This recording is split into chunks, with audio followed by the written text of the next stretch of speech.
My people, I have a question, man. I have a question that I've been pondering since June of 2018. Because I just don't understand. As much as I try to wrap my brain around it, as much as I try to decipher it, and I've gone back to the series, reread several moments, rewatched several episodes to see if it can give me some sort of different insight in the way that it's animated or whatnot, I just can't wrap my mind around the fact that chapters 906, 907, and 908 of the best-selling manga in history actually exist. I don't get it. I don't understand. I've tried. I've went into different mediums. As I've studied storytelling and storyboarding and writing and level design. I mean, I've gone to all different sorts of things for my writing, son. But in the midst of all of that, there's little bits and pieces in the back of my brain that are like, how can this help me in this grand theory that I'm creating to solve who in the flying Flagnards is instant messenger Sama, man. You know, in the back of my mind, I've just been thinking, who is this character? I don't understand, bro. Like, it's not like, it's not something that, that one can easily answer. You feel me? We have different answers out there. I've seen Shanks in astronaut costumes. I've seen Luffy's mother. I've seen Flipping Flagnard's rocks, the lurking legends. I've seen characters coming from back in time, forward in time, Chrono Trigger, Chrono Cross. I don't know, son. I don't know what we're doing. I don't know if we're playing Back to the Future or if we're doing Mark Hamill, man. I don't know, son. I don't know what people want to do or are thinking of when it comes to this theory because it's all over. Like, seriously, man, look at this. Look at this. From here, the visitors ascend a large, long staircase until they reach the tallest and largest continent in the world. Very specific word. Located directly in the center of all the seas. This is the place where the descendants of the creators of the world dwell. And the name of the grand stately place is Sacred Mary Geoise. Now, we understand the importance of the Mary Geoise to the context of the world. We understand all that, man. But we know how specific Oda is with each of his locations in the verse. Every single location that we've been to has very, very, very specific pieces of information that lead towards its origins and how it is that they came to be the way that they are. This is the tallest and largest continent in the world. Alright? Located directly in the center. The apex. Located directly where it's supposed to be, man. It's like that by itself really makes you think about how this world was constructed 800 years ago. And what happened in order to make it in this way. Like, it truly made it seem like the individuals who created this place really did seem like they ruled over everything. You feel me? Or if at the very least, whoever was ruling it before was overtaken, and then whoever took over after, which of course is the world government, they for sure made sure to let people know that this is the center of the world and we're the ones to rule over it. And it's just very fascinating. And just like little simple stuff like this, like, this is a direct reference to me in my mind. Whenever I see this panel of them walking up these stairs, it reminds me of whenever we see the Julius Caesar scene in the Ides of March, man. And immediately I think of the Vatican City and Rome, and what does that entail? Conspiracies. And I'm like, Flagnard's instant messengers on the catacombs. It's like, you feel me, dog? It's like these little pieces of information that you receive in your brain, and you're like, this is intentional by Oda, man.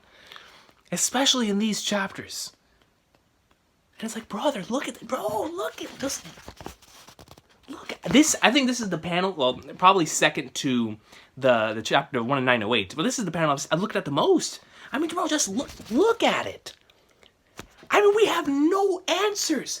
This one panel has caused us to think, just even in the recent chapters, with Roger and with Odin and with what they continue to talk about with the sovereigns and all this other stuff. That's how we came up with a Joy Boy Giant Straw Hat and was Joy Boy a Giant theory and all this other stuff. And just one panel. Oda said nothing. All he did was drop one panel, and there's like a billion theories already, man. Like, he's insane. He's a madman. How does he do this? To make sure I don't go spilling the secrets of Mary Geoise's hidden treasure, I hired Killer to silence me for good, eh? Just like the secret out power has such a short shelf life, it goes bad very quickly.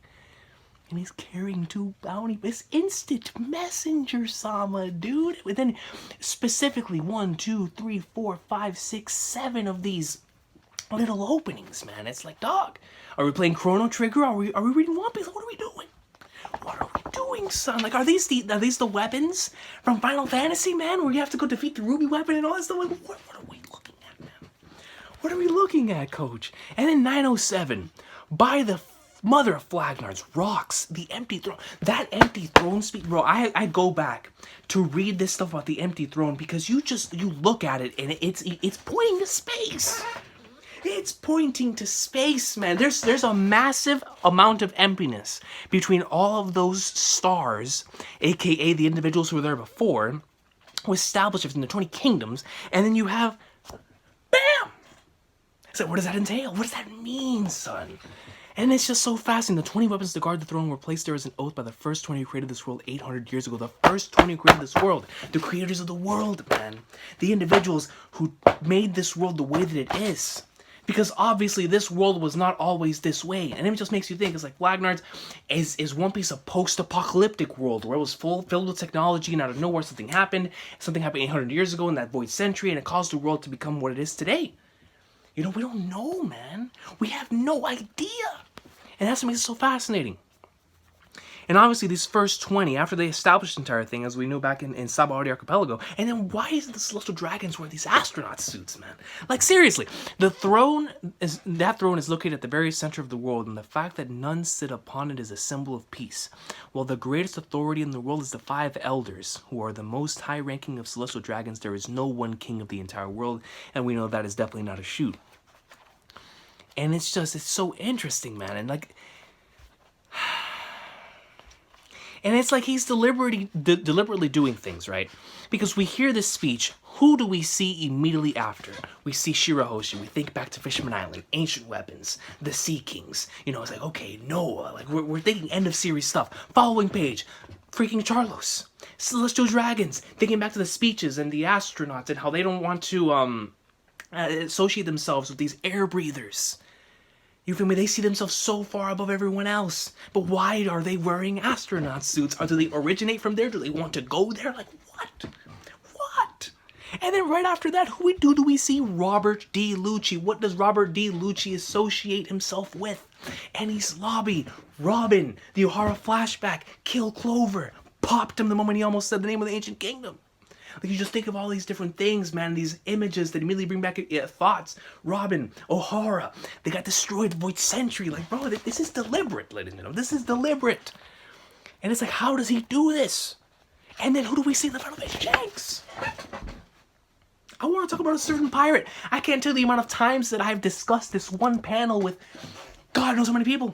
Who is that pirate? And then when we talk about who is that pirate, when we actually get to like single down, okay, it's this one specific individual, we go down like 50 different storylines. Is it Blackbeard? Will he meet him in Act 4, in Act 5, post-Wano, Final War? We don't know. Is it Luffy? Is it Kaido? Is it Rocks? Is it me? I don't know, man. Is it himself? Is Shanks so goat that he's warning them of himself? I don't know, son. I don't know. And then chapter 908, we go and we see Jewelry Bonnie and Kuma have a connection, the tyrant. That has to have some sort of importance. Some sort of importance. Right? We don't know if Bonnie comes from all the way back then. We don't know because of her fruit. And Oda specifically shows us that either she could actually be an elderly individual or she is as young as she appears. We don't know. And then Kuma. And then who is associated with Kuma? The revolutionaries. Oda wants to write a Revolutionary Army arc.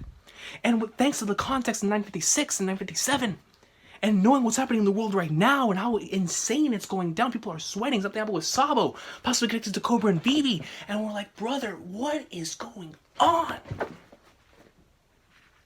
It's like the way that this man is able to tell a story, it surpasses, or at the very least on the same level, as the way that video games tell certain incredible stories through multiple different quests.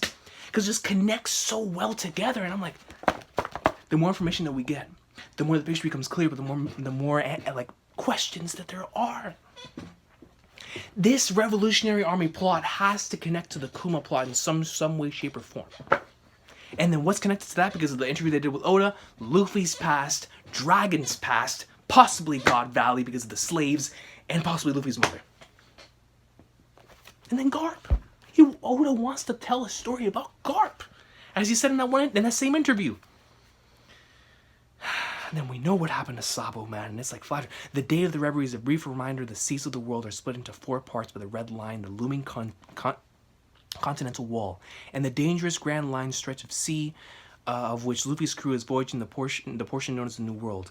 The world government is a massive organization made up of the majority of the world nations, numbering 170 in total. Of those nations, 50 chosen monarchs gather once every 4 years here in the Holy Land for a grand meeting known as the Reverie, man. And there they discuss so many different things. The only one that we know, of course, is the abolishment of the Chibukai system. But what in the flying FLAGNARDS did Cobra tell them, man? Like, yo, I'm 99.9% certain, like the rest of the community, that Cobra, at the very least, is in critical condition. They tried to cleanse my boy. He opened up his mouth, and they said, we're executing this man on sight. Not only is he Nefeltari, but he opened up his mouth and know the Reverie, and now people are going to be discussing it. You feel me? Because he brought up something. There is a dire connection to Alabasta with the rest of the series that is insane. Insane. That's where we got introduced to Robin Insure, which is the most important character into finding out the true past of the series. That's where we first got introduced to the Void Sentry, the ancient weapons, the Nefeltari family. That's the first time we saw the Reverie. I mean, yo, Alabasta is an important arc. And it's like, if Oda originally intended to end the series in 5 years, Alabasta was the halfway point. You feel me? He knew what he was doing. He knew what he was seeding in that arc. That's why I've gone back and gone through that arc so many times. Not only is it... See, this is the thing about One Piece, man. You can have a phenomenal single story arc, and then because of the context from later on, it makes you look at other arcs differently. Same thing with... Well, every arc has that, but another one is Arlong Park, right? After I read Fishman Island, my love for Arlong Park increased, which is insane, because Arlong Park is the reason why I love anime and manga in the first place, right? So it's like... So the meeting has begun. They say that Cobra King of Alabasta desires an audience with us. 800 years ago, the Nefeltari dynasty was the sole bloodline of the first 20 to remain in the lower realm. The sole bloodline of the first 20. The sole? In other words, they are traitors. Has he caught onto something? Let us pray does not derail the talks. Especially with the discussion of Big Mom and Kaido. It has been 2 years since the Paramount War and the ruling will not cease. It's like there's so much chaos going down, man. And it, like, the world's equilibrium cannot be maintained forever. The time has come for a great cleansing. Now, because of the way that he worded this and what he worded in the final page, we understand at the very least they have done something like this previously. They have attempted, or at the very least executed, a grand cleansing at either one occasion or multiple occasions, whether they want to or not. One of them could be considered Ohara. One of them could be considered the Void Sentry. We don't know, son. But they have attempted it before. Now here comes the most incredible stretch of panels that the Reverie has to offer. I have watched this in the anime and read this in the manga more times than I can possibly tell you, because I have gone back and reread arcs just because of these panels. I went back and reread Fishman Island, Alabasta, Jaya, and Skypiea because of these panels right here, man. Chamber of Flowers, Pangaea Castle. Imu-sama. They have arrived. And the very first panel that we see is a butterfly on Instant Messenger Sama's finger, indicating that Instant Messenger Sama, because butterflies usually indicate peace and or life or death, right? That's one of the two. You either associate butterflies with peace in a flower field or life and death because of a butterfly, because of what I'm into, stuff like Human Echo, Bleach. Usually butterflies indicate a soul reaper or an individual from the afterlife, a witch. It's something supernatural. Right, so it's indications here, and we know how Oda loves doing that type of stuff, especially in Wano. So it's something with life or death, and life and death, supernatural. Flipping Instant Messenger Sama is a person of peace. It's a symbol of the fact that Instant Messenger Sama is a being that enjoys something that's not just destruction. Like, it enjoys butterflies, right? And butterflies are attracted to it, so it lets them go. You know, we don't. But anyways, there is a blade going through Shirahoshi, man. And then Blackbeard's thing is cut in half. Luffy's is cut in some sort of angle. Now, the shapes, I'm pretty sure, are not important. But what is important is the fact that Instant Messenger Sama is holding BB's poster. Shirahoshi, Blackbeard, Luffy, and BB, man. It's like when I try to compute this in my brain, this is what melts me. Because it's like, okay, Luffy could be Joy Boy. Vivi could be Joy Boy. Shirahoshi could be considered a Joy Boy. Blackbeard could be considered Joy Boy. Joy Boy's a Joy Boy. Right? And we're like, okay. So, ancient weapons, right? Shirahoshi obviously is one. Vivi, the connection to one of them in Alabasta, obviously is another. Blackbeard obviously wants these things. Luffy has the insane ability to be able to collect so many different things. He's a sovereign in that way, to where Mihawk said he has the most dangerous power in the world, to where people just want to follow him, right? As like a true king, which is going to be awesome whenever Luffy and Instant Messenger-sama actually go one-on-one, because you have the pirate king and the man who everyone legitimately wants to follow, and the one who forces everyone to follow him. I mean, well, I can't even honestly say that because no one knows he exists. So it's going to be interesting whenever those two go at it, you know, if they ever, well, no, they have to go at it, unless Oda's saving us in Messenger-sama for like a dragon or something along those lines, right? Or Shanks or something. But I think it's going to be him and Luffy, even though Blackbeard's definitely his eternal rival. But anyways, I'm just so fat. Like, what I'm trying to get to at here, guys, is because I've been playing so many games lately, specifically to help me with my with my environmental storytelling in my own writing, and in how to write as much and give as much information with the least amount of words. I think it's very, very important, and I'm very bad at summarizing, as you can obviously tell with how long my videos are. So I've been trying to learn the art of summarizing, and there is few better at it that, from what I've seen, as Final Fantasy, Chihaya Furu, and One Piece. Now, Final Fantasy and One Piece, you may be questioning, like, what in the world are you talking about? Those series are extremely long. What they do in the amount of time that they have to tell the insane amount of story that they do is out of this world. You go back and you play, at the very least, the games from the 90s. You go back and you play Final Fantasy 6 and 7 right now, and you go through that game, you will find out more about the world itself and the interactions that you have with the people around them in just like 5 minutes of just interacting with the people in the village that they're in or in the places they're in, than you will in like another game. Not to put out not to put down other games, but this is how I'm attempting to learn how to tell the best possible story in the least amount of words possible. And I've been learning that through the art of video games. But One Piece definitely utilizes that a lot. And that's what I'm trying to get to with 906, 907, 908, is that I don't understand how it is that he was able to actually deliver upon this Reverie thing. Because we expected the Reverie to be this long arc that would intertwine, at least before the Reverie started.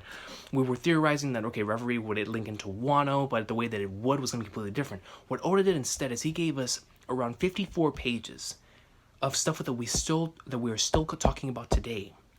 And we're getting more context into, and the more stuff that we learn about in A, we connect to something in the Reverie. And that's something that's very, very hard to do, man. And the fact that he was able to do it in the amount of time that he did, with the amount of expectations that we had, is just out of this world, man. I mean, this character introduction for Instant Messenger-sama, Blackbeard might have my favorite character introduction in manga, but like right next to it is this, bro. I mean, seriously, like, I've just never, like, the amount of spookiness, the amount of interest in this character in just 3 flipping chapters. And you only get to see Instant Messenger-sama in the last 2 pages of 2 of them. But it's because of the context around it all, with the empty throne information and everything. And then knowing how the Gorosei have been doing everything they have been doing in the series thus far. And whenever you look at this one panel, it makes you think about Ohara differently. Because whenever you look back at those panels, whenever they killed Clover, I kind of feel like they didn't want to do it, but they had to. Why did they have to? You feel me? And now whenever you see Im-sama, like FLAGNARDS, more context on that. You get more context on Doflamingo's speeches that he's had up until this point in time. From Marineford, I would say before that, from Skypiea, Jaya, from Jaya, end of Skypiea, Sabaody, Marineford, like flipping Dressrosa. Like, you get more context into Doflamingo's words because this individual exists. Have you decided upon another light to be erased from history? Simply state the name you wish stricken. And it's like so much, man. Like, I don't know how he did it, bro. I'm in awe, and at the same time, I'm I'm dumbfounded because there's just so much that whenever you're thinking about one thing, it's almost like he's misdirecting you to think about that one thing, so you focus away from something else. So whenever your brain says, at least for me as somebody who has like a revolutionary mindset, okay, you want me to think about this, I'm going to think about this. And now whenever I'm thinking about this, he's actually plotting down this, and I'm like, FLAGNARDS. And so, yeah, man, like it's been so much fun since these chapters came out in 2018. It's been so much fun to just go back and reread these as many times as I have and just discuss them with other people. And that's why I wanted to make this video, to just get all that stuff off my chest, because I've been thinking about it for so long. And to really ask y'all if you have any sort of thoughts on anything that took place within the Reverie. It doesn't have to be specific to, I just talked about these three because I want to talk about these three.